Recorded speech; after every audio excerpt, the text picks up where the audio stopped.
सामने वाला आके आपको चोट पहुंचा सकता है या किसी और को कर रहा है, तो इंसान को अपनी बॉडी या अपनी प्रॉपर्टी प्रोटेक्ट करने की वजह से या किसी भी अननोन इवन स्ट्रेंजर ही क्यों ना हो उसको प्रोटेक्ट करने के लिए भी आप right of private defence use कर सकते हो। जिस लेवल का, जिस मैग्नीट्यूड का आपके पास अटैक आ रहा है, उतने ही मैग्नीट्यूड का अटैक आप कर सकते हो अपने आप को बचाने के लिए। पैसेज आपने ढंग से समझ लिया होता है और आपको स्टोरी पढ़ के इमीडिएटली आप श्योर हो जाते हो कि यार डेफिनेटली मेरे आंसर्स या तो येसेस में है या नोज में है। मतलब अभी तक जो हस्बैंड ने उसके साथ भी जो बुरा अत्याचार आज तक किया होगा, सारे बदले एक साथ ले लिए विमला ने।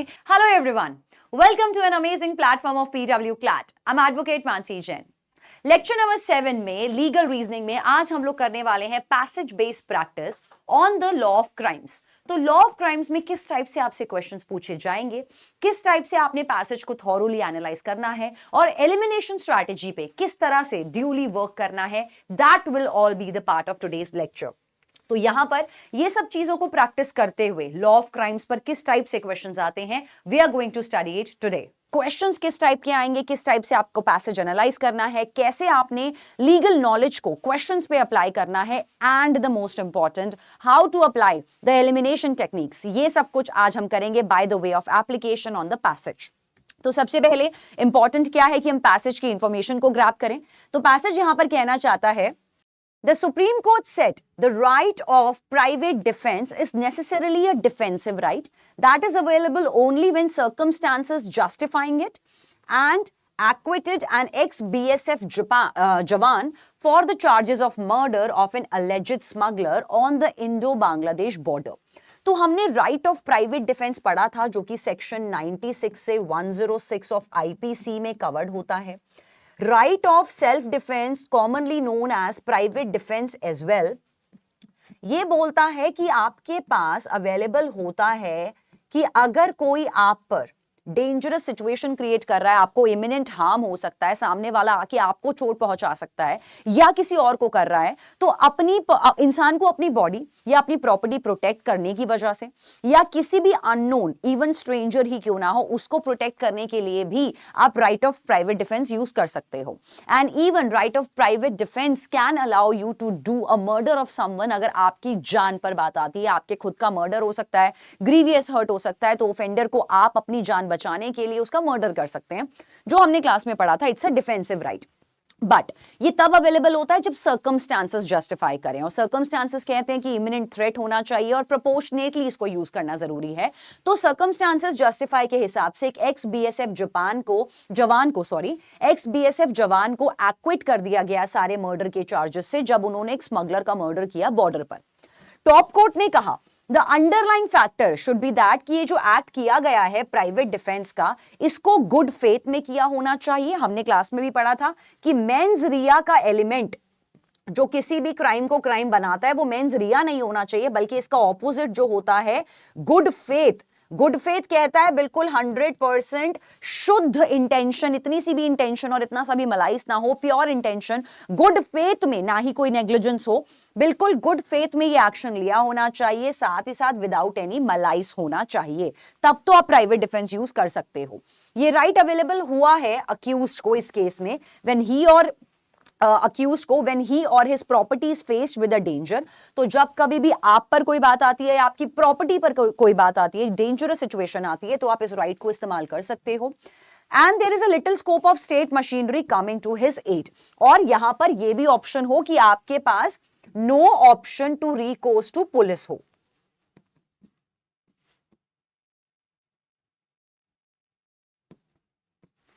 मतलब कि स्टेट अथॉरिटीज आपको हेल्प नहीं करने आ सकती थी और इस सिचुएशन में आपने अपने आप को ही बचाना था। आप पुलिस को कॉल करके अपने आप को नहीं बचा सकते थे क्योंकि पुलिस को आने में टाइम लग जाता, तो आपने इंस्टेंट डिसीजन लेना था। तो इस केस में भी आप प्राइवेट डिफेंस के राइट को यूज कर सकते हैं। साथ ही साथ ये ऐड किया गया सेम टाइम पर कि courts must keep in mind that the extent of violence, जो एक्सटेंट ऑफ वायलेंस यूज किया है आपने प्राइवेट डिफेंस में अपने आप को बचाने के लिए, जो वायलेंस यूज किया है, जो अक्यूज ने यूज किया है ऑफ डिफेंडिंग हिमसेल्फ, अपने आप को डिफेंड करते हुए या प्रॉपर्टी को डिफेंड करते हुए, वो प्रोपोर्शनल होना चाहिए। तो it must be proportionate proportionately use करना है। मतलब अगर आपके हाथ में आज अगर डंडा दे दिया है कि आप मार सकते हो अपने आप को बचाने के लिए, इसका ये मतलब नहीं है आप सामने वाले का सर ही फाड़ दोगे। तो प्रोपोर्शनेटली यूज करना है। मतलब जिस लेवल का, जिस मैग्नीट्यूड का आपके पास अटैक आ रहा है, उतने ही मैग्नीट्यूड का अटैक आप कर सकते हो अपने आप को बचाने के लिए। तो अगर सिचुएशंस देख के, क्वेश्चंस देख के आपको लगता है कि यहां पर अक्यूज ने, जिस पर्सन ने प्राइवेट डिफेंस यूज किया है, उसने ओवर इस्तेमाल कर लिया है, क्लियरली फैक्ट्स पढ़ के समझ में आ जाएगा आपको कि उसने ओवर इस्तेमाल कर लिया है। तो जब भी ओवर यूज करोगे तो प्राइवेट डिफेंस का राइट, प्राइवेट डिफेंस का डिफेंस आप इस्तेमाल नहीं कर सकते और आपको सजा मिलेगी अगर आपने उसको एक्सटेंड कर लिया है या इन दैट केस आपने उसको ओवर यूज कर लिया है। The bench said that the court's assessment should be guided by several circumstances. Several circumstances को ध्यान में रखते हुए ऐसा करना है। सबसे पहले ये ध्यान रखना है what is the position on the spot at the relevant point, कि किस लोकेशन पर, किस पोजीशन पर ये सब हुआ है। Nature of apprehension, कि किस लेवल का आपको एप्रीहेंशन आया, किस लेवल का आपने सोचा कि आपको खतरा है। Nature of apprehension in the mind। साथ में कि किस टाइप की सिचुएशन थी जिस वजह से अक्यूज ने इस तरह का स्टेप लिया अपने आप को बचाने के लिए। The confusion created by the situation that suddenly cropped up, resulting in the knee-jerk reaction of the accused। तो क्या सिचुएशन थी जिस वजह से वो प्रॉपरली रिएक्शन देखने को मिला अक्यूज से। The nature of the overt act of the party who had threatened the accused, कि जिसके ऊपर आपने प्राइवेट डिफेंस इस्तेमाल किया है अपने आप को बचाने के लिए, आपने जिसको मारा है, उस बंदे के उस टाइम पे क्या ओवर्ट एक्ट थे, किस टाइप का उसने रिएक्ट किया था या क्या उसके एक्शन थे जिस वजह से आपको प्राइवेट डिफेंस यूज करना पड़ा, resulting in the immediate defensive action of the person. तो इसी हिसाब से this was the passage. Now it will be followed by the question. First question ये कहता है, शाश्वत was having his morning tea, आराम से बैठ के he was having his morning tea, चाय पी रहा था, चाय की चुस्कियां ले रहा था शाश्वत। when he received a call, उसको अपने एनिमी का एक कॉल आता है। जब उसके एनिमी ने कहा वो आ रहा है 1 घंटे में उसके घर पर और आके उसको शूट कर देगा। तो मतलब कि अभी 1 आवर का टाइम क्लियरली था शाश्वत के पास और उसको 1 आवर का टाइम भी मिला है और सॉर्ट ऑफ एक वार्निंग कॉल आया उसके एनिमी की तरफ से कि मैं 1 घंटे में आ रहा हूं, तुझे आके मार दूंगा। As soon as the person approached the entrance of his house, जैसे ही, और ये भी बोला आके मार दूंगा, प्रॉपरली आके मार ही दूंगा, जान ले लूंगा, ये भी बोल दिया गया। जैसे ही वो पर्सन जिसने धमकी दी थी, जैसे ही वो शाश्वत के घर के दरवाजे पर पहुंचा, शाश्वत ने सीधा उसको गोली मार दी बालकनी से, जिस वजह से वो एक फैटल वुंड थी, जानलेवा वुंड थी और वो पर्सन उसी टाइम ऑन द स्पॉट मर गया। इस केस में अब आप ये सोचेंगे कि मैम शाश्वत को तो प्राइवेट डिफेंस का राइट मिलना चाहिए। हमने ये पढ़ा था कि प्राइवेट डिफेंस में आपको एक और चीज का ध्यान रखना है, जब आपके पास टाइम अवेलेबल ना हो कि आप पब्लिक अथॉरिटीज को बुला के अपनी जान बचा सकते हो, जब आपको इंस्टेंटली यहां पर खुद डिसीजन लेना था। तो 1 घंटे का टाइम शाश्वत के पास बहुत ज्यादा टाइम था, इनफ और एम्पल ऑफ टाइम था, जिसमें वो पुलिस को भी बुला सकता था, कानून को अपने हाथ में लेने की जरूरत नहीं थी इस केस में। तो यहां पर क्या शाश्वत right of private defence claim कर सकता है? क्लियर आंसर आपका यहां में नो से निकलेगा, क्योंकि राइट ऑफ प्राइवेट डिफेंस यहां पर उसने ओवर इस्तेमाल कर लिया है जिसका रिक्वायरमेंट नहीं था। जो भी आंसर्स येसेस कह रहे हैं वो क्लियर एलिमिनेशंस में जाएंगे, making A and B the incorrect answer, कि हाँ वो क्लेम कर सकता है क्योंकि उसकी जान पर थ्रेट आया, माना जान पे थ्रेट आया था, लेकिन पुलिस को भी कॉल कर सकता था, 1 घंटे का पूरा टाइम था, ऑन कॉल आया था उसको धमकी। दूसरा, हाँ वो क्लेम कर सकता है क्योंकि उसको गोली लगने वाली थी, अपने आप को प्रिवेंट करने के लिए उसने मार दिया। क्लियर कट गलत आंसर निकलेगा नो में से। तो सी ने बोला नहीं, वो क्लेम नहीं कर सकता because he could have run away from the enemy before he came to the house, की मतलब वो भाग सकता था। ये भी सही आंसर लगेगा आपको, बच्चे अक्सर क्रॉस रोड्स में फंस जाते हैं। अब आपका ये क्रॉस रोड ही है सीडी, क्योंकि दोनों नो कह रहे हैं। तो जब कभी भी आप ऐसे क्रॉस रोड्स में फंसे, जो 90% स्टूडेंट्स फंसते हैं, आपको करना है मैच द फॉलोइंग। आपको देखना है पेपर आपका लीगल रीजनिंग का है, तो लीगल रीजनिंग बिकॉज चाहिए आपको लॉ पॉइंट पर, तो रीजन आपका लॉ पॉइंट वाला होना चाहिए, जनरलाइज ऑप्शंस नहीं होने चाहिए। लॉ पॉइंट कहां से देखोगे? पैसेज से मैच करोगे। जो इंफॉर्मेशन, जो आंसर का बिकॉज आपका पैसेज की इंफॉर्मेशन से मैचअप कर रहा है, वो हमेशा यहां पर करेक्ट आंसर होगा। तो सी ने बोला है कि वो उसको भाग जाना चाहिए था। ये लीगल रीजनिंग नहीं है, बहुत जनरलाइज रीजनिंग है, making this also an incorrect answer. D ने क्या कहा, नहीं, वो right of private defence claim नहीं कर सकता क्योंकि उसके पास सफिशिएंट टाइम था कि वो पुलिस को इन्फॉर्म कर सके, पब्लिक अथॉरिटीज और स्टेट अथॉरिटीज के पास जा सके, having a clear cut legal reasoning backed by the passage as well. तो on that note D will be the correct answer in this case and C will be the incorrect option choice. Now let's move ahead with another question. A forest ranger was doing rounds of the forest when they saw a truck and gave chase suspecting it to be that of a sandalwood smugglers. तो जो forest ranger होते हैं वो होती है आपकी forest police। तो वो ऐसे ही फॉरेस्ट के दौरे पर निकले थे और उन्होंने देखा, एक ट्रक देखा और उसको चेस करा, उसका पीछा किया क्योंकि उनको लगा कि शायद उस ट्रक में है smugglers. After covering some distance, वो जो ट्रक था वो रुका, जिसमें लगा था कि शायद स्मगलर्स हैं, वो ट्रक रुका और उसमें से 4 आदमी निकले, got out of it. They started pelting stones at the jeep of the forest rangers. तो यहां पर उन आदमियों ने स्टोन्स फेंकना शुरू कर दिया फॉरेस्ट पुलिस पर, फॉरेस्ट रेंजर्स की जीप पर। अब इस केस में following which one pulled out a gun at the ranger. Oh my God, मतलब स्टोन्स पेल्टिंग भी करी है,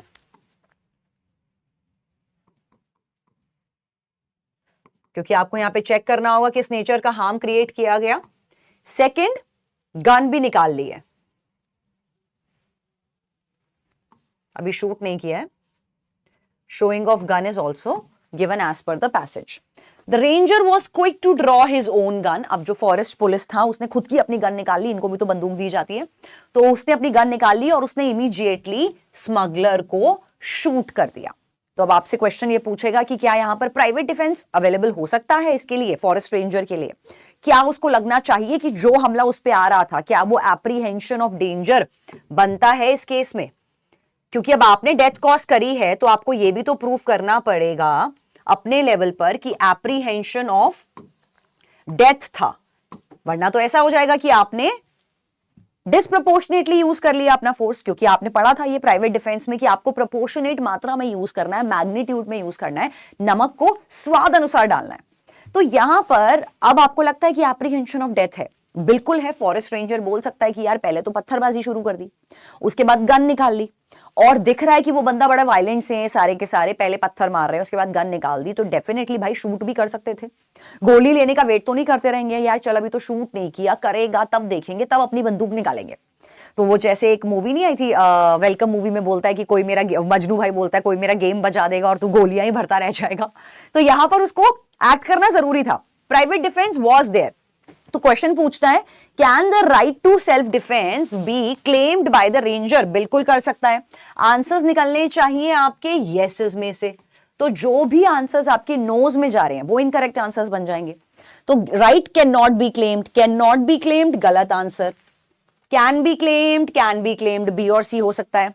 right can not be claimed again incorrect answer. तो जहां पर आपने अगर ऑलरेडी वो लॉ पॉइंट पढ़ा होता है, पैसेज आपने ढंग से समझ लिया होता है और आपको स्टोरी पढ़ के इमीडिएटली आप श्योर हो जाते हो कि यार डेफिनेटली मेरे आंसर्स या तो येसेस में है या नोज में है, 50-50 की स्ट्रैटेजी गिवन होगी क्लैट के पेपर में भी। तो यहां पर this will actually save your time in turn, क्योंकि आपको डी ऑप्शन और ए ऑप्शन का बिकॉज का एलिमेंट पढ़ने की जरूरत नहीं है। अब बच्चे अक्सर क्रॉस रोड्स में फंस जाते हैं कि बी पकड़े या सी पकड़े, दोनों ही मुझे तो मैम सही लग रहे हैं। तो बिकॉज हमेशा मैं बोलती हूं ऑप्शन के बिकॉज पर फोकस करिए। ऑप्शन में बिकॉज के बाद की जो इंफॉर्मेशन है वो आपके लीगल पैसेजेस से, आपका जो पैसेज गिवन है आपको उससे अलाई करनी चाहिए, उसके शब्दों से मैच द फॉलोइंग करना होता है आपने। तो सेम अगर देखते हैं, बी ने कहा right can be claimed by the ranger as sandalwood is an expensive commodity. Right इसीलिए होता है, इसीलिए यूज कर सकता है वो राइट, क्योंकि वो जो चुरा के भाग रहे थे वो सैंडलवुड था। सैंडलवुड बड़ा ही एक्सपेंसिव है, मतलब कि अगर वो कोई सस्ती चीज लेके भाग रहे होते, सपोज कि वो यहां से फॉरेस्ट में से पेड़ पत्तियां और फूल लेके भाग रहे होते फॉर एग्जांपल, जो सस्ते से होते हैं, जिनकी कोई वैल्यू नहीं होती, तो उस केस में गोली खानी चाहिए थी फॉरेस्ट रेंजर को, उसको शूट करना नहीं बनता था। तो ये बहुत ही वाहियात और बकवास रीजनिंग है। क्लियरली अपना आंसर सी ही बचा है, पर उसका भी बिकॉज पढ़ना जरूरी है। Right can be claimed by the ranger as his shot was in retaliation to the imminent danger that he was facing. बिल्कुल सही, the imminent danger ये सेम वर्डिंग्स होते हैं आपके प्राइवेट डिफेंस के, making C the correct answer. अगला question देखते हैं। Sunil woke up at the wee hours, मतलब रात के ऑड आवर्स पे उसकी नींद खुली, 3-4 बजे के आसपास उसकी रात को नींद खुली और उसने देखा कि उसके कमरे का जो लॉकर है वो खुला पड़ा है और एम्प्टी ज्वेलरी बॉक्सेस आसपास पड़े हैं। ओ माय गॉड, उसको देखा उठ के, उसका नाइटमेयर सच हो गया कि अरे यार मेरे घर में तो चोरी हो गई, सामने मेरी तिजोरी है, तिजोरी खुली पड़ी है और भाई जो भी ज्वेलरी के बॉक्सेस है वो भी खाली पड़े हैं, हो गई भाई चोरी। रात में सोए थे, दिवाला निकल गया। When he looked outside the window, उसने देखा विंडो से नीचे, उसने देखा कि 2 आदमी भाग रहे हैं बालकनी से of his home, from the balcony of his home. इसने देखा 2 लोग वहां से भाग रहे हैं। He took out the gun and shot one of them, which resulted in his death. यहां पर इसने गन शूट कर दिया ओनर ने और इस चक्कर में result in the death of one of the accused.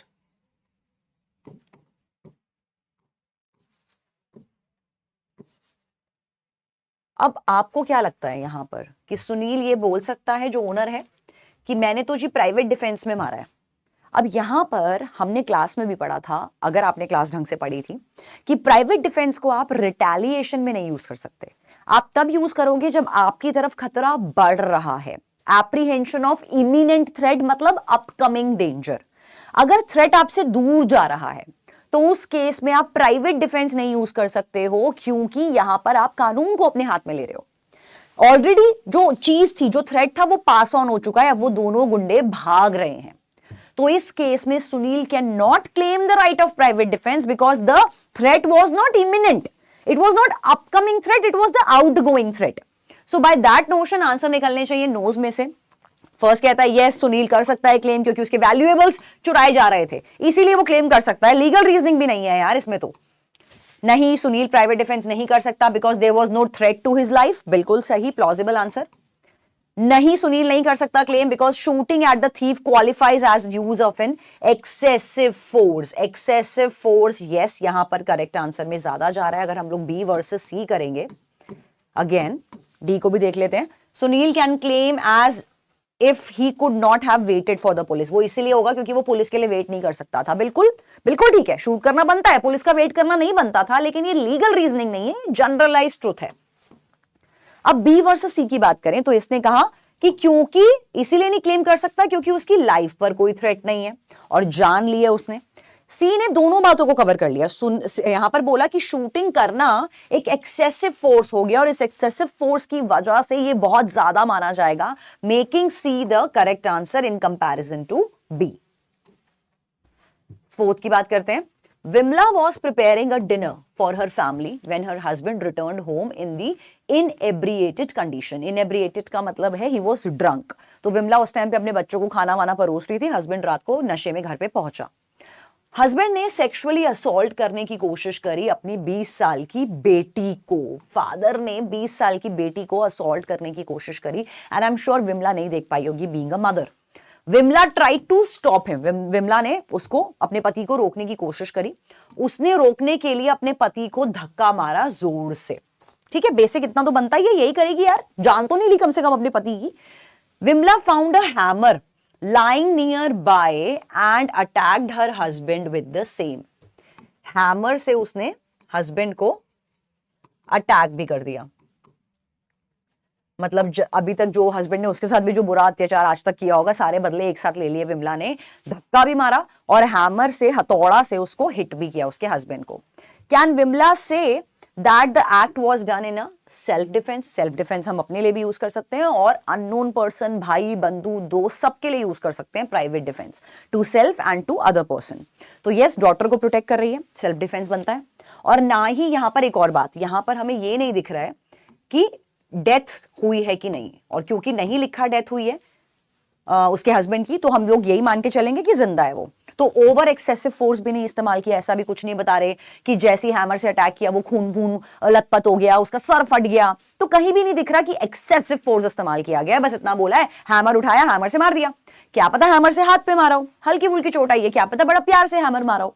तो कुछ हुआ उसके हस्बैंड को मेजर, सिवियरली इंजर या ग्रीवियसली इंजर या डेथ, ऐसा कुछ गिवन भी नहीं है क्वेश्चन के अंदर। तो विमला प्राइवेट डिफेंस डेफिनेटली इस्तेमाल कर सकती है, आंसर आपका निकलना चाहिए यस इससे।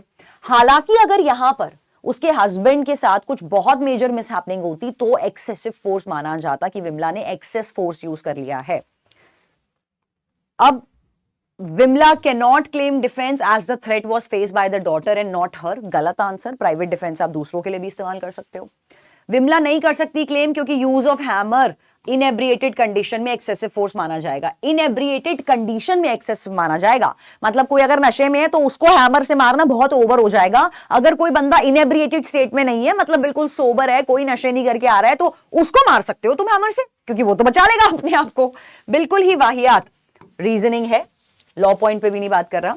Vimla can claim the right as it extends to the protection of other person as well, बिल्कुल प्लॉजिबल है। डी, विमला क्लेम कर सकती है as she could not have tolerated such behaviour of her husband. Again non legal reasoning, वाहियात बात, generalised truth, making C the correct answer.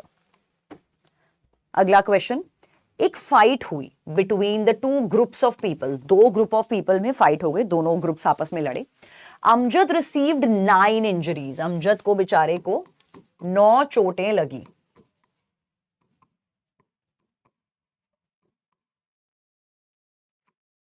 And in exercising the private defense, he shot at the assailants with his gun. अब fight हुई, उसको 9 चोटें लगी हैं और अपने आप को बचाने के लिए उसने असेलेंट्स को गन दिखाई, अपनी गन दिखाई, which hit an innocent women bystander. अब उसने गन दिखाई और गन लग गई, गोली लग गई एक विमेन बाईस्टैंडर को, जो देख खड़े होके तमाशा देख रही थी। लोगों की आदत होती है कि कोई कुछ कर रहा है, ये नहीं कि साइड से निकल लो, तमाशा देखने वाले भी होते हैं। तो मे बी ये देख रही होगी, इनोसेंट विमेन थी, तो वहां पर उसको लग गई, उसकी डेथ कॉज हो गई। Is Amjad eligible for the protection under the right to self defence? बिल्कुल नहीं, क्योंकि हमने ये भी पढ़ा था क्लास में कि जिसने खुद ही कोई गलत काम स्टार्ट किया होता है वो कभी भी ये नहीं बोल सकता है कि मैं तो प्राइवेट डिफेंस इस्तेमाल कर रहा था। एग्जाम्पल, एक चोर अगर आपके घर में चोरी करने घुस रहा है और आपने चोर को डंडे से मारना शुरू किया, ऑब्वियसली गोली नहीं मारी आपने, डंडे से मारना शुरू किया अपनी प्रॉपर्टी अपने आप को बचाने के लिए, उस दौरान अब चोर बोलेगा मेरे को अपने आप को डंडे से पिटते पिटते बचाना था, इसलिए मैंने प्राइवेट डिफेंस में 2-4 लातें मार दी। तो आपकी हड्डी बसली टूटी, कुछ नहीं हुआ, हर्ट हुआ, ग्रीवियस हर्ट हुआ, आपने केस फाइल करा चोरी के अलावा इसका भी। तो चोर बोलता है कोर्ट में कि जी मैं तो प्राइवेट डिफेंस इस्तेमाल कर रहा था डंडे से बचने के लिए, कि मैं पिटता अपने आप को, मैंने बचाने के लिए मैंने 3-4 घूंसे मार दिए। तो ये प्राइवेट डिफेंस नहीं होगा। जो ऑलरेडी एक असॉल्टर होता है, जो खुद ही इंसान गलत होता है, वो नहीं बोल सकता कि जी मैं प्राइवेट डिफेंस इस्तेमाल कर रहा हूं, जिसने खुद ही सारा रायता फैलाना शुरू किया है। तो दोनों आपस में लड़ रहे थे, दोनों ग्रुप्स आपस में फाइट कर रहे हैं। यहां पर अमजद के पास right to private defence exist ही नहीं करता है, क्योंकि फाइट कर रहे हैं, they are into the brawl. तो आंसर हमेशा यहां पर इस केस में एलिजिबल फॉर प्रोटेक्शन नो में से निकलेगा, a big big no. Yes, क्योंकि थ्रेट था अमजद की लाइफ को। Amjad should not have used a gun as it could hurt anyone in the group. Generalized reasoning, non-legal reasoning. नहीं, exercise of private defense, one cannot harm an innocent person. Plausible. No, as the use of force was disproportionate. ये बिल्कुल ठीक है, disproportionately use किया उसने अपना force, उसको use करना बनता ही नहीं था, disproportionate manner में वो use कर रहा है, making C the correct answer। और इस वाले की, innocent person वाले की non-legal reasoning आपकी है। अब बढ़ते हैं अगले पैसेज की ओर। This passage is based on the topic that we again studied in the class, abatement. So abatement as we studied, एक अबेटर को भी क्राइम की पनिशमेंट मिलती है अगर उसने क्राइम डायरेक्टली नहीं करा, लेकिन उसने क्राइम को अबेट किया है। और हमने पढ़ा था क्लास में कि ये 3 तरह से होता है, क्विकली अगर याद हो आपको, बाय इंस्टिगेशन और provocation,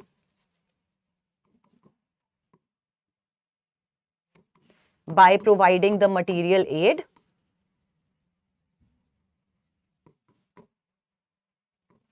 or third by actively engaging।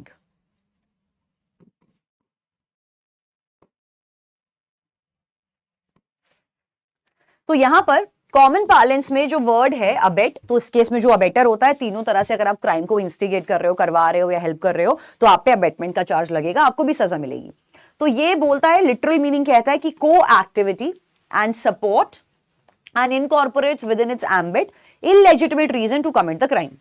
तो इस चीज को समझने के लिए, so to bring an individual abetting the doing of a thing under any specified condition, section 107 IPC define करता है कि it isn't just important to demonstrate that the individual who has abetted has participated in the means of transaction, yet additionally has been associated with those means in the transaction which are criminal. तो ये बोल रहा है कि जो इंसान abate कर रहा है, ये शो होना जरूरी है कि उसने क्राइम में डायरेक्टली या इनडायरेक्टली पार्टिसिपेट किया है समवेयर और दी अदर, वो भी क्राइम का इक्वल हिस्सा है.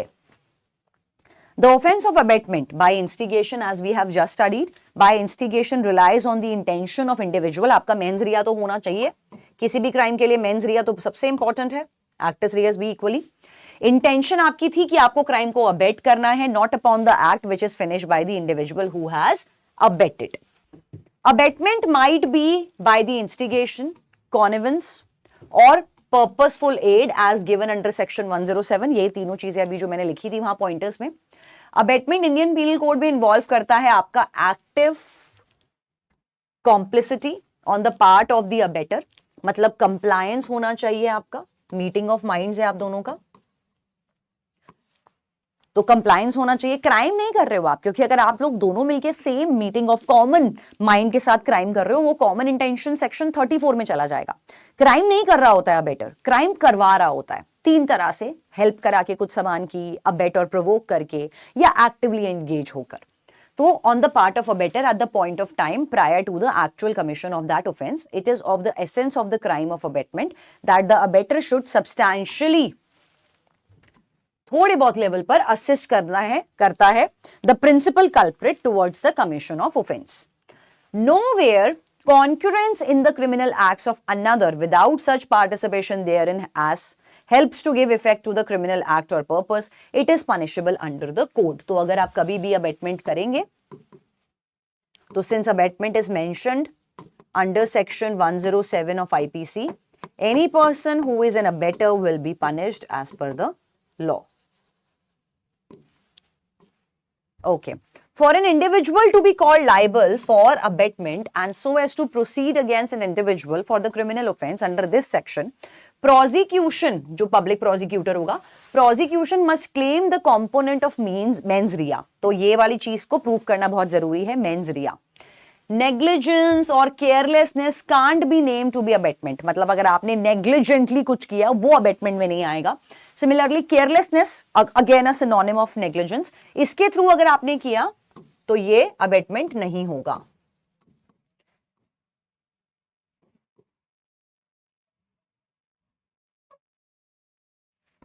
Will not constitute as your mens rea. यहां पर नहीं होगा, वैसे जनरल में मेंस रिया में नेग्लिजेंस इंक्लूड होता है, पर अबेटमेंट में नहीं है. तो उस केस में no abetment charge will be pressed against the person in order to punish the liable according to the arrangement of penal laws. तो एस्टैब्लिश करना अगर जरूरी है अबेटमेंट को, तो कैसे करोगे कि अबेटर जिसने अबेटमेंट किया है must have appeared to deliberately, जानबूझकर, मेंस रिया मतलब इंटेंशनली सामने वाले ने सपोर्ट किया है क्राइम होने के लिए. In such a case we need to just prove that the wrongdoing charged couldn't have been done without the association as well as intervention. मतलब हमें कोर्ट में ये प्रूफ करना है कि अबेटर के एसोसिएशन या अबेटर की मदद या इंटरवेंशन के बिना ये पर्टिकुलर क्राइम नहीं हो पाता, is of the supposed abettor is insufficient with the prerequisites of section 107. Wrongdoing charge couldn't have been done without the association as well as intervention of the supposed abettor is insufficient with the. Now let's understand this question. Rajat and Ambika were married, but Rajat's mother Shashi holds a strong dislike towards Ambika due to the dowry given by her family. तो जो शशि थी वो typical mother in law, typical सास type की थी. उसको problem थी कि यार यहाँ पर अंबिका की फैमिली से दहेज में कुछ आया नहीं है, बहुत कम दिया है इन्होंने हमें दहेज. तो इस चक्कर में उसको अंबिका से शुरू से ही प्रॉब्लम तो थी ही, उसकी मदर इन लॉ शशि को. शशि का जो बिहेवियर था अंबिका के लिए वो काफी डेरोगेटरी था, बहुत ही खरी खोटी सुनाती थी अपनी बहू को, बहुत ही बकवास करती थी अपनी बहू से, बहुत ही ज्यादा शायद काम भी कराती होगी, बहुत ही दुर्व्यवहार था उसका अंबिका की तरफ, suggesting that she comes from a financially week family. तो वो उतनी ज्यादा फाइनेंशियली स्ट्रॉन्ग फैमिली से नहीं थी अंबिका, तो उसकी मदर इन लॉ हमेशा ही उसको ताने माने सुनाती भी थी।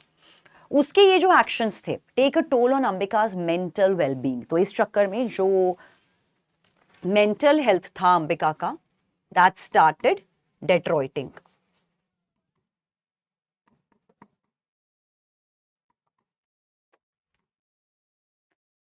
And she decides to one day, Ambika decides to commit the suicide by hanging herself.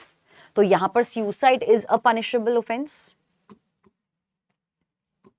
और इस ऑफेंस को कराने के लिए अगर कोई अबेट करता है तो मैं बता दूं उसको अबेटमेंट टू सुसाइड की पनिशमेंट मिलती है, अगर कोर्ट में ये प्रूव हो जाए कि आपके मेंटल टॉर्चर और ट्रॉमा की वजह से ही उस पर्सन ने, एक विक्टिम ने सुसाइड कमिट किया है, सुसाइड नाम का क्राइम किया है, क्योंकि सुसाइड एक क्राइम है। तो इस क्राइम को करवाने के लिए आप उसके पीछे रिस्पॉन्सिबल थे। अगर कोर्ट में ये प्रूव हो जाए कि आपने विक्टिम को इस लेवल का मेंटल ट्रॉमा दिया था कि उसने ये सुसाइड नाम का क्राइम कमिट कर लिया है, तो जिसने ये किया होता है उसको अबेटमेंट टू सुसाइड में पनिशमेंट मिलती है। यही शायद होगा आगे। As a result, Rajat and Shashi are facing the prosecution for abetting Ambika's suicide. अब रजत और शशि दोनों पे केस चल रहा है अबेटमेंट टू सुसाइड का। आपको बताना है कि अप्रोप्रिएट आउटकम क्या होना चाहिए, and which of the following could be the best answer. यहां पर Rajat is liable for not intervening in his mother cruel treatment, कि रजत चुपचाप अपनी मां का बेटा बना रहा, जब जब उसकी मां परेशान करती थी उसने कभी भी कुछ नहीं कहा अपनी बीवी के लिए, इसलिए रजत को पकड़ लो। अगर रजत में यहां पर डरता था रजत अपनी मां से, अगर रजत में वो गट्स नहीं थे कि अपनी मम्मी के खिलाफ वो कुछ बोल पाए, तो बेचारे को इस बात पे सजा दे दोगे। रजत की कोई रिस्पॉन्सिबिलिटी नहीं है, सिर्फ शशि ने क्राइम किया है। पूरे पैसेज ने, पूरी स्टोरी ने सिर्फ इतना बताया, नॉट पैसेज, क्वेश्चन ने पूरी जगह सिर्फ इतना बताया है कि शशि ही उसको टॉर्चर करती थी, रजत की कोई गलती नहीं होगी। तो जो भी आंसर्स रजत को लायबल ठहरा रहे हैं वो बाय डिफॉल्ट आपके इनकरेक्ट आंसर्स होंगे। तो रजत लायबल, गलत आंसर। दोनों लायबल, रजत को भी यहां पर गेहूं के साथ घुन को पिस रहे हैं, शशि के साथ बेचारे रजत को भी पीसा जा रहा है, गलत answer. Neither of them is guilty, दोनों ही मां बेटे को छोड़ दो, दोनों की कोई गलती नहीं है। भाई जान ले ली अपनी बहू की इनडायरेक्टली उन्होंने, इसके बावजूद भी कोई गलती नहीं है ऐसे लालची लोग दहेज को लेके। तो neither of them liable, clearly गलत आंसर। बचता क्या है अपने पास? एलिमिनेशन से, that is why elimination is always your best friend. C option, कि सिर्फ शशि लायबल है क्योंकि उसका जो कंडक्ट था वो सीधा सीधा कंट्रीब्यूट करता है सुसाइड को लेके, making C the correct answer choice. अगला question, Amit and Akhila are close friends, दोनों काफी अच्छी और बेस्ट फ्रेंड्स हैं। On one occasion, Akhila confides in Amit about the ongoing conflict she has with her business partner Abhijit. तो अखिला और Amit best friends थे।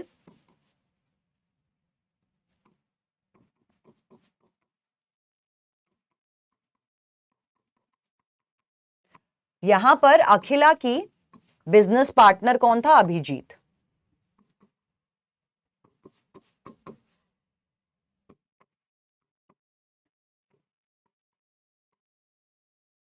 अब इसके साथ इसके जो भी टिप्स चल रहे थे, जो भी कलेश चल रहे थे, कुछ भी चीजें चल रही थी, वो इसने डिस्कस करा अमित से, ठीक है, with her business partner Abhijeet. तो टिप इसने डिस्कस करा अमित से, अपने बेस्ट फ्रेंड से डिस्कस किया, और साथ के साथ आगे क्या बता रही है, आगे देखो। अमित बिल्कुल ही बेस्ट फ्रेंड निकला। कहते हैं ना कि दोस्त अगर तेरे साथ कोई बुरा करेगा तो मैं तेरे साथ खड़ा हूं, मैं भी डंडा लेके आऊंगा साथ में उसको मारने के लिए। अमित नेक्स्ट लेवल निकला। अमित ने सजेस्ट किया the idea of murdering Abhijeet. इतना परेशान कर रहे थे को अखिला, एक काम कर, जान ले उसकी, मार डाल उसको, अपने बिजनेस पार्टनर को, ये इसने सजेस्ट कर दिया उसको। However, Akhila does not act upon the suggestion and chooses to ignore it. उसने सोचा कि यार just let me ignore it, कोई दिक्कत नहीं है, मेरे को यहाँ पे फालतू में ये तो मर्डर करने के लिए कह रहा है पर मैं तो नहीं करने वाली हूँ। अब यहां पर ये पूछा गया है, based on the information provided can you determine the appropriate outcome. तो यहां पर इस केस में ये पूछा गया है कि क्या अमित को कोई लाइबिलिटी में पकड़ा जाएगा। अबेटमेंट के क्राइम लगने के लिए, यहां पर अबेटमेंट के लिए तभी आप पनिशमेंट मिलती है अगर वो क्राइम कमिट हुआ हो जिस चीज के लिए आपने अबेट करा। अगर आज आपने किसी को सुसाइड करने के लिए अबेट करा, भाई मर जा, जिंदगी बहुत बकवास है, खत्म कर लेना चाहिए तुझे यार, तेरी गर्लफ्रेंड छोड़ के चली गई, तेरे मार्क्स नहीं आ रहे, तेरी नौकरी चली गई, मर जा भाई, इस दुनिया से निकल जा। अगर उसने आपकी सजेशन को सही से नहीं लिया, आपकी बात नहीं मानी, वो जी गया, तो अबेटमेंट आप पर नहीं लगेगा इन दैट केस, क्योंकि वो क्राइम कमिट नहीं हुआ है।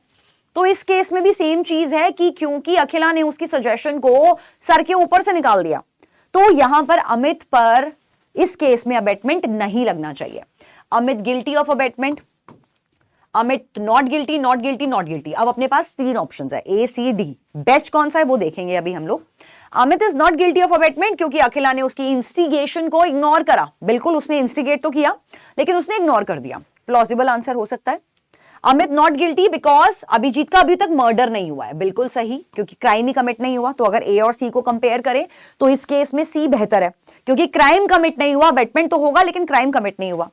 Amit is not guilty as his words lacked mens rea, उसके वर्ड्स में मेंस रिया नहीं था, मेंस रिया नहीं था, किसी को मर्डर करने के लिए कह रहा है और मेंस रिया नहीं दिख रहा है, ये तो बिल्कुल ही बकवास आंसर है।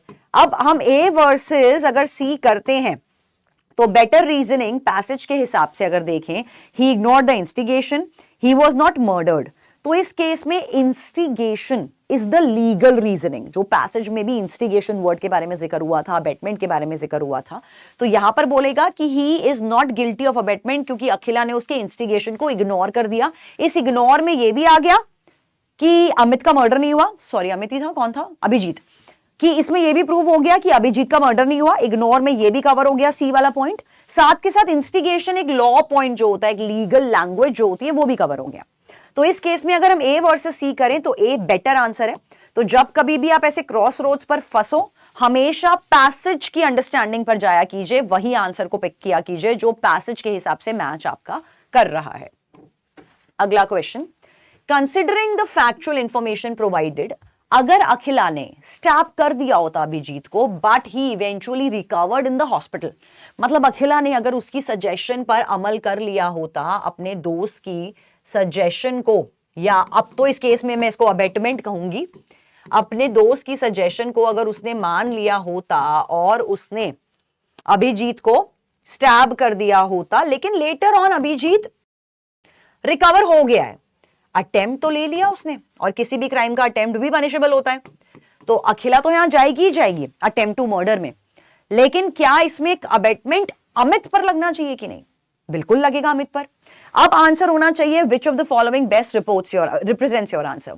No, it would not be considered abetment as desired. No again, अब तो भाई अब तो अबेटमेंट है, तो जो भी आंसर्स नो कह रहे हैं वो गलत आंसर्स बन जाएंगे कि नहीं इसको अबेटमेंट नहीं मानेंगे क्योंकि अभिजीत तो जी रिकवर हो गया। अरे मर जाता तो ये अबेटमेंट होता। अटेम्प्ट टू मर्डर का जब पनिशमेंट मिल रहा है तो इसका मतलब जिसने मर्डर करवाया, जिसने अबेट कराया, वो भी सजा मिलनी चाहिए। सी, हां जी, अब की बात तो अबेटमेंट माना जाएगा क्योंकि desired effect is not the necessary condition. बिल्कुल, कि क्या इफेक्ट आप चाहते थे, आप ये नहीं बोलोगे लॉन्गर टर्म में तो मैं चाहता था अभिजीत मर जाए, क्योंकि वो नहीं मरा तो मैं अमित, मेरे पे अबेटमेंट नहीं लगनी चाहिए, ये कंसिडर कर सकते हैं। हाँ, क्योंकि अबेटमेंट में both Amit and Akhila would share the liability. Abetment में both of them will share the liability. Abetment की सजा सिर्फ अमित को मिलेगी, अखिला को तो अटेम्प्ट टू मर्डर की सजा मिलेगी। इसीलिए सी आपका करेक्ट आंसर में जाना चाहिए। अगला क्वेश्चन, आदित्य ने एनकरेज किया है भीम को to incite Palash to commit theft. Aditya ने एनकरेज करा है भीम को कि वो इंसाइट करे पलाश को, तो मतलब पहले आदित्य ने अबेट किया, आदित्य ने एनकरेज किया है सिर्फ, लेकिन आदित्य ने जिसको एनकरेज किया है वो है भीम।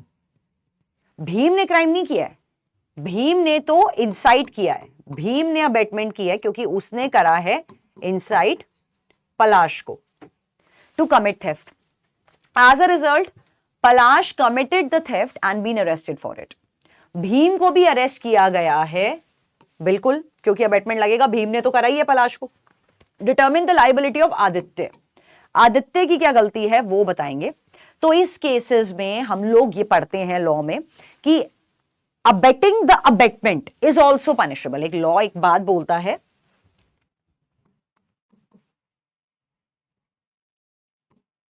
abetting the abetment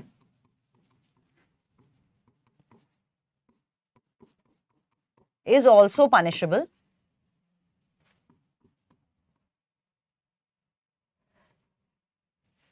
तो इस केस में अगर आदित्य ने अबेट किया है भीम को और भीम ने अबेट किया है पलाश को, तो यहां पर भीम पर भी और आदित्य पर भी दोनों पर अबेटमेंट का चार्ज लगेगा. So on that note Aditya would be punishable, और ये रूल याद रखना है आपको. On that note Aditya will not be liable, गलत answer. Will not be liable, गलत answer. Will be liable, will be liable. Better कौन सा है? सी ने कहा will be liable for abetting Bhim, सही answer. Will be held liable but not under the charge of abetment, लगेगा लेकिन abetment नहीं लगेगा. फिर कौन सा लगेगा यार? Clearly see is the correct answer कि यार क्योंकि यहां पर अबेटमेंट को अबेट किया गया है, इसीलिए आदित्य को भी पनिशमेंट मिलेगी. अगला क्वेश्चन, इंफॉर्मेशन को अगर हम कंसिडर करें जो हमें अभी मिली है, डिटरमिन करो वेदर जो वर्ड्स हम लोग गुस्से में किसी को बोल देते हैं, क्या उसमें अबेटमेंट लगनी चाहिए? जब आप गुस्से में किसी को बोल देते हो कि जा जाके मर जा, दिमाग मत खराब कर मेरा, नजरों के सामने मत आइयो मेरी, तेरे को मर जाना चाहिए यार, इतना दिमाग खराब करा है तूने मेरा, उस तरीके के वर्ड्स जो हम गुस्से में बोल देते हैं, क्या वो अबेटमेंट होनी चाहिए? पैसेज में हमने पढ़ा था कि अबेटमेंट के लिए मेंस रिया होना चाहिए आपका, कि अबेटमेंट के दौरान कोई भी क्राइम के लिए मेंस रिया एक्टस रियस चाहिए. तो आपका जो अबेटमेंट के टाइम पर जो आपने करा है वो आपका उसके पीछे, अबेट के पीछे आपका मेंस रिया होना चाहिए. मतलब आप चाहते थे कि इंसान ये क्राइम कर दे, इसीलिए आपने अबेट किया. तो इस केस में जो हम गुस्से में बोलते हैं उसमें क्लियरली मेंस रिया अबेटमेंट का नहीं होता. तो गुस्से में बोली गई बातें क्या अबेटमेंट होनी चाहिए? आंसर निकलेगा नो से. तो जो आंसर कह रहे हैं यस यस, गलत. हाँ जी ये अबेटमेंट है लेकिन डिपेंड करता है रिजल्टिंग इफेक्ट पर. हाँ जी ये अबेटमेंट है if such words inside the other person. नहीं अबेटमेंट नहीं है क्योंकि इसमें इंटेंशन माइनस है. बिल्कुल सही है, इसमें मेंस रिया माइनस है, सही आंसर. नहीं ये अबेटमेंट नहीं है लेकिन इसको नेग्लिजेंस मान लिया जाएगा. नेग्लिजेंस की बात नहीं कर रहे हैं, क्रिमिनल लॉ है तो मेंस रिया इंपॉर्टेंट है. वो मेंस रिया वाला वर्ड आपको सी में क्लियरली दिख रहा है. तो C is a better answer than D, making it the correct choice and D will be the incorrect one. तो इसी तरह से जब कभी भी आप अपने क्रिमिनल लॉ को पढ़ें तो पैसेज को थॉरोली अंडरस्टैंड करें और उसके बाद जितने भी एलिमेंट्स आपको गिवन है, जितने भी इंग्रेडिएंट्स आपको गिवन है उस क्राइम में, उसको पर्टिकुलर स्टोरी पे जो क्वेश्चन में गिवन है उसको अप्लाई कीजिए. अकॉर्डिंगली थॉरोली पढ़ के ऑप्शंस को एलिमिनेट करिए, और elimination is always your best friend. सबसे पहले गलत आंसर्स को एलिमिनेट करने की तरफ भागना चाहिए to save your time for doing the paper. तो इसी तरह से अपनी प्रैक्टिस में कमी नहीं आने देंगे. The CLAT is very much near. Practice regular mocks and keep analysing your mistakes. All the best to all the CLAT aspirants.